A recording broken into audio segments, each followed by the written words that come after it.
Hi, welcome to another episode of Hot Takes, and welcome to more sleekness and hiddenness and secrecy of the SNP. And you have to ask on this one, what the hell are they hiding? Victims of very serious crimes in Scotland will, finally, be allowed to be informed when criminals strike deals with prosecutors.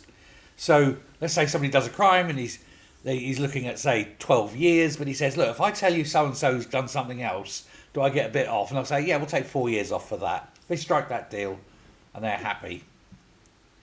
Now, if you're the victim of a crime, you want to know when that's happening. But the Tories have put this amendment in saying that this should happen.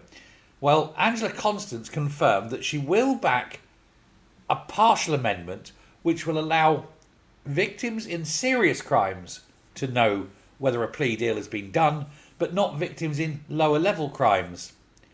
Now, the fact that it is two-tiered again, rather than, well, first of all, who's to say what the level of seriousness is? Because everything is subjective, depends on the victim and how they feel, of course. But there's also the fact that the lower level ones, deals could be done that would mean no real justice whatsoever. And they don't want this to come out. They're being very secretive. They're being very disingenuous. Why not be open? Why not be transparent? Why not say, yes, the man who mugged you has done a plea deal. He's not going to do a day in prison. But, you know, that's tough shit. Or is that just too embarrassing for Angela Constance? I think we know the answer to that one. Now, Russell Findlay welcomed the development in terms of letting the serious victims know.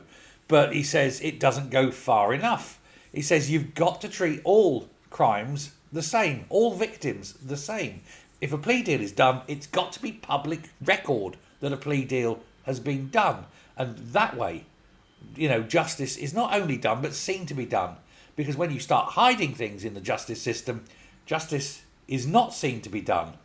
And we know already that the SNP are very soft on crime.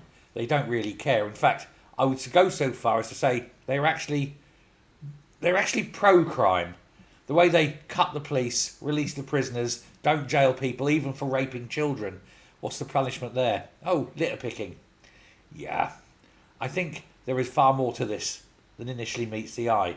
And with Angela Constance in charge, you just know, don't you? They are all nasty, degenerate pieces of shit in the SNP. And now they're not even backing the victims of crime. Well, I say screw them. And I hope that everybody punishes these twats at the next election. And if you're an SNP, seriously, if you're an SNP supporter, think about this. Imagine your son, daughter, wife or whatever gets and becomes the victim of crime. And then the person who did the crime cuts a plea deal and walks free effectively. And they won't tell you that because you might be righteously angry. Are they still really the party you want to be running the country? I don't think so. The only trouble with SNP supporters is most of them are too dumb to realise what's being done to them. Let me know what you think. Thanks very much as ever. Hit the subscribe button. Bye.